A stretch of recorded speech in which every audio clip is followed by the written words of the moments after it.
Good evening. Welcome to the last installment of 18 Relentless Lead Follow-Up Rules. I'm going to go live on IG as well. Come on in, my entrepreneurs, my salespeople, my business people. Okay. Bear with me. I'm trying to be fancy, getting this going at the same time on Instagram. So, all righty, checking my connection on Instagram. Thanks for hopping on, Will. I'm going to expect some feedback from you. Hey, Courtney, thanks for joining us from Atlanta, eXp Realty in Atlanta. Hey, Lisa. So we have had the opportunity to get together for the last two Wednesdays to talk about the 18 Relentless Lead Follow-Up Rules. And so tonight will be our last installment. We'll talk about the last 6 rules. Hi, Just to be on live. Hey, Gwen. Thanks so much for joining. And what we're going to do this evening is go over the last 6. If you didn't have an opportunity to look at the lives before, they are on my Facebook page. And we talked about the first 12 Relentless Lead Follow-Up rules. So tonight we're going to follow up with the last of our installment. And I'd like to be one of the first to tell you all in IG land, happy Valentine's Day. Facebook land, happy Valentine's Day as well. So we're going to dig right in. I'd also like to point out that in the top portion, and I'm not sure how it shows up on your screen, but I do have the short link that you can click on so that you can move forward and receive our ebook. And the ebook looks like this, 18, this is the cover of it. I'll put it on IG. 18 Relentless Lead Follow-Up Rules. And once you click on the link, you will receive the book. Okay? So if you did miss the first 2 sessions, you'll be able to join us and catch up with what we've covered already. You'll have your own copy of the book. It's electronic. You can print it out as well. And if you are interested in learning more about our coaching program, send me a message. You have an opportunity to do that as well with the link, and you can be directly in touch with me. Clearly, we're on Instagram. You can send a message or DM me there, and you can send a message to me on Facebook as well. My phone number is all over the place. Feel free to send a text as well. So I look forward to seeing how I might be able to help anybody who is a realtor specifically and any other business person. So let's go right ahead and dig in. Don't forget to click on that link above, and as we walk through some of this information tonight, I'll be looking to see your comments and hoping that I can answer any questions that you might have. So rule number 13 is internet leads that leave you a phone number. They should be called back in within a 15-minute. A lot of folks have a lot of rules about how quickly you should reach back to an internet lead. But no matter what business you're in, as realtors, we know that our phone numbers, our listings are in a number of places, and leads will click on it and they'll give us a call. So if you get a phone number, if they leave you a message, please do call them back within a 15-minute period of time, because if they felt that it was important enough to reach out to you, you want to make sure you reach out to them and find out how you might be able to help them. Everybody has a smartphone. Typically, when a lead calls you, you have their phone number. It's in your phone, even if they don't leave you a message. Most of my friends and relatives know I answer all strange numbers because more than likely it's a lead. So if you have the opportunity to answer it right away, please do. If not, give them a call back as soon as you can. So internet leads, you want to leave, they leave you a phone number, follow up with them right away. Rule number 14, direct referrals. So some of us have businesses that are based on referrals. We get the majority of our leads from friends, family, past clients. So if you do get a direct referral, tell me, if somebody can just kind of type in the message below, how soon should you call back a lead that is a direct referral? We talked about internet leads should be called within 15 minutes. How quickly should you reach back to a lead that you got from one of your family members, a friend, a colleague? As realtors, we get referrals from out of state. How quickly do you think you should reach back out to that person? Well, I'm not seeing comments, and maybe I need to scroll down. Bear with me. Not seeing it now, but you should actually call them back once again within 15 minutes. Do you think you're the only realtor that your friends know, or your family members, or your colleagues know? No, they've probably referred 2 or 3 realtors to their friends and family members. They've probably referred 2 or 3 marketing folks, 2 or 3 social media experts. So you're not the only referral. So thanks, Latrice, same day. You really want to reach out to them within 15 minutes. If somebody gave you the name and number of somebody who's looking to buy or sell a home, I'm going to call them within 15 minutes. Leave a message, call them right away. Absolutely, Courtney, ASAP.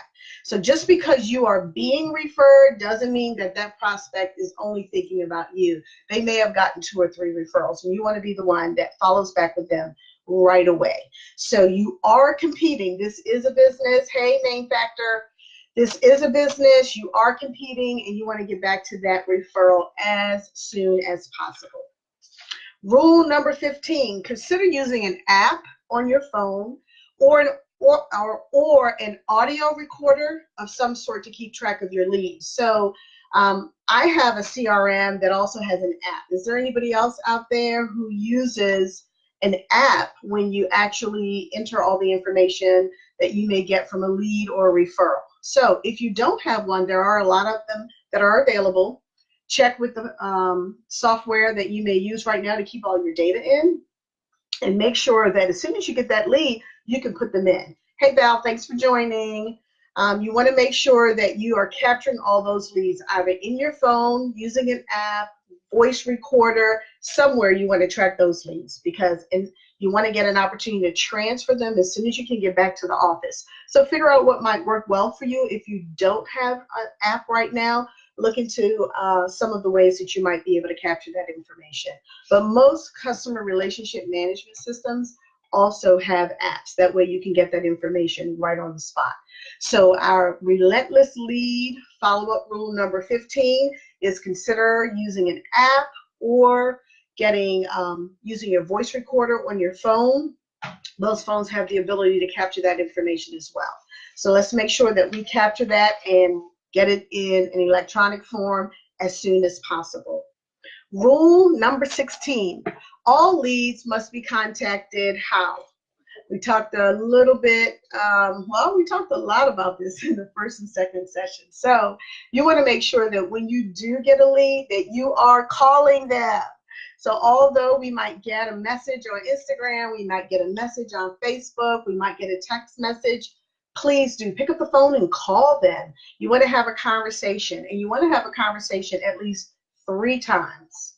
3 times. What do you think we want to cover during those 3 calls that you might give to a lead or a prospect? I'm going to give you a half a second to write something in the chat so I can see. Thanks, Amanda. That's right. You want to be on the phone. You want to give them a call. What are the couple of things you think we might want to cover when we do reach out to that lead with a real conversation? The first thing you want to do is you want to pre-qualify them. No matter what business you're in, you want to pre-qualify them. You're going to call, you're going to find out what are they looking for. In real estate, we want to find out, have they been pre-approved for a mortgage? Usually the first question you want to know, are they working with another realtor, especially if they're calling you about one of the leads or one of the listings that you have. So when you do reach out to them, you want to pre-qualify them. The second conversation you want to have with that lead is you want to figure out how could you get in front of them and make a presentation, right? Depending on the type of business you're in, we're always making presentations. So if you're in real estate, you get in front of a buyer and we do our buyer presentation. If it's a seller, we get in front of them and we do what's called a listing presentation. We tell them why we are the realtor to help them sell their home. So depending on the type of business you're in, if you're in another line of business and you have information on Instagram that you can actually show them your work, if you're a photographer, if you're a hairstylist, you're able to show your work somewhere. So what you want to do is get in front of them, talk with them, let them know what you do in your business and how you could be of a benefit to them or a help to them. That's the second conversation. And the third conversation is you want to find out more information so you can either move forward with this particular lead so that they can become a client, Or you're going to decide, well, I don't think this is going to work out. Maybe what their needs are and your services you provide, there's really just not a good match. So you want to make sure that each time that you're talking to them, you're moving closer and closer to an appointment, because appointments are when you can get in front of that client, in front of that lead, and make them a client. But when you can get in front of that lead, tell them about the services that you provide, and see if there's going to be a match between their need and what you can help them with. So rule number 16 is all leads must be contacted a minimum of 3 times. So if you haven't had an opportunity to reach out to them 3 times, continue to call them, email them and set up a time to talk to them, text them and set up a time to talk to them, but just keep calling them. This morning I was able to reach out to a fellow realtor who was actually a lead for me, and we have a scheduled appointment tomorrow morning at 9 o'clock. So we're all busy folks, and we have to figure out what works best. So definitely reach out to them. All 3 conversations. If you have no appointment, what do you think you need to do now? After having 3 conversations. So yes, Steph, we want to know what they want, when they want it, and how you can help. By the time you've had 3 conversations with this lead and you don't have an appointment with them, what might be the next step? We love leads, but leads that don't become appointments are not as valuable as we initially think they would be. So rule number 16, you want to leave that door open, but that's going to be a lead that you're going to put to the side because you weren't able to get those 3 conversations in. You weren't able to qualify them. That's right, main factor. You're going to just move on. So we're in the business of making a profit. And in order to get to that stage, oh, look, I put this together tonight for you guys too. So you get the lead. I'm going to get to you in a minute, IG. I have this on my Facebook page right now. You're going to have that lead. You're going to call them. You're going to make an appointment. Then you're going to get in front of them, do a presentation. You're going to get them to sign that contract that they're going to work with you.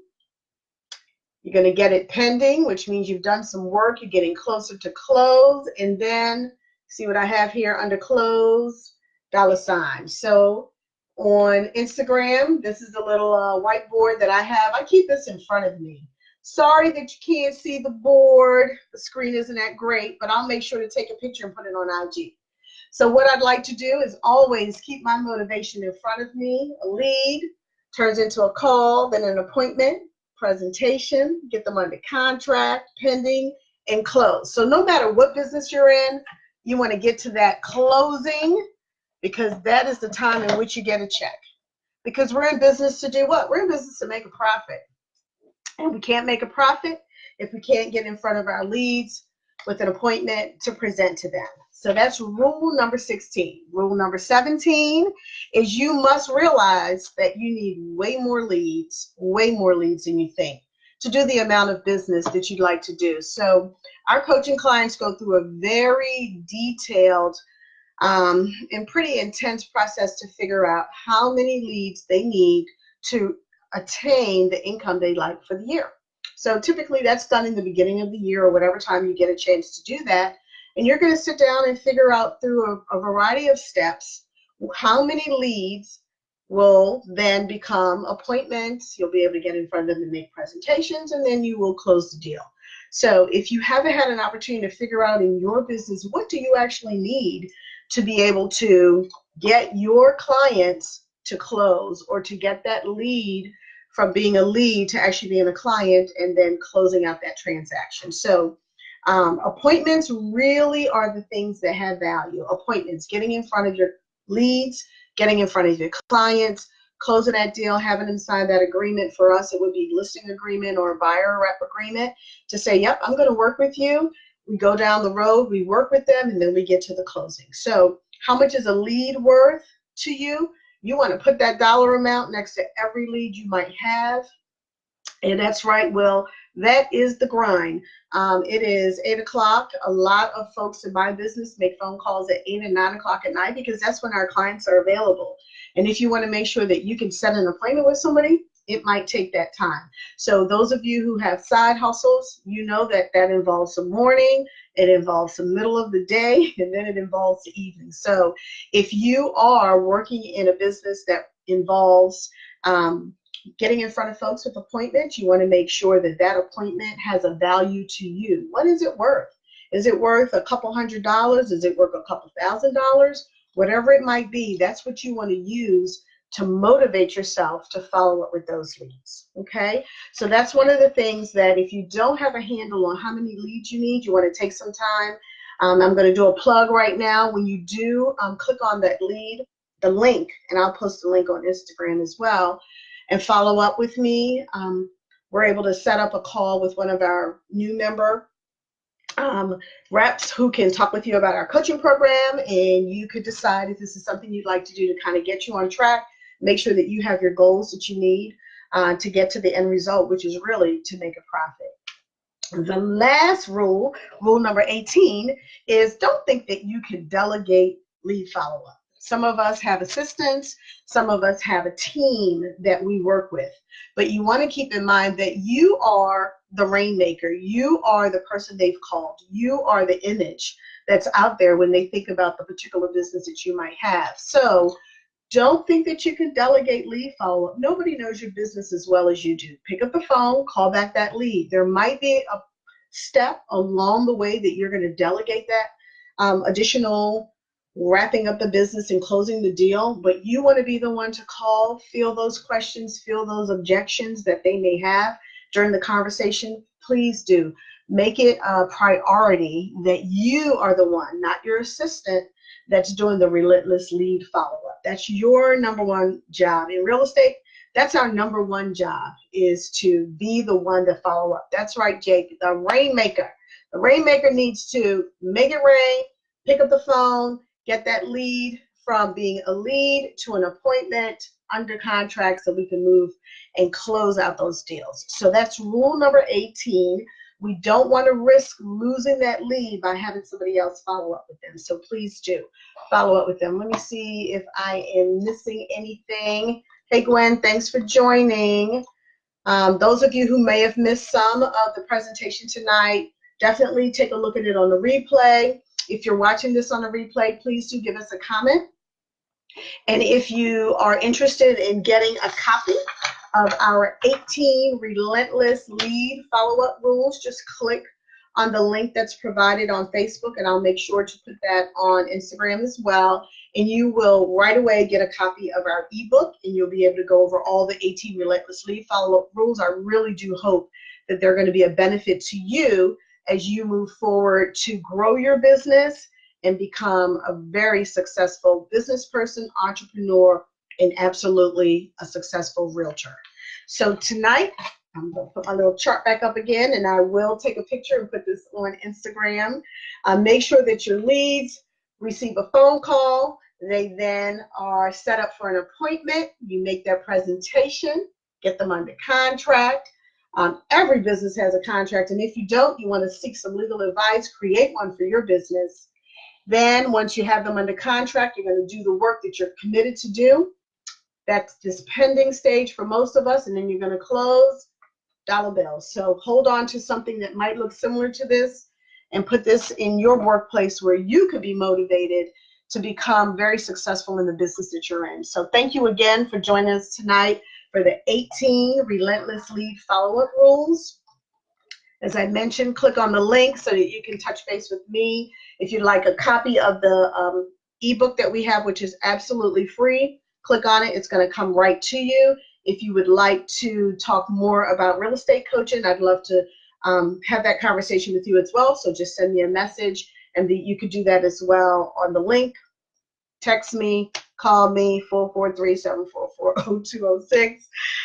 You'll be able to reach me in a number of different ways. So thank you again tonight. Everybody have a wonderful Valentine's Day tomorrow. Be good to yourself if you have nobody to be good to you. Enjoy your day. I'll look forward to seeing you guys on the next presentation that I might do live. Thank you again. Good night. See you, Facebook. Thank you guys for joining. I really do appreciate you hopping on.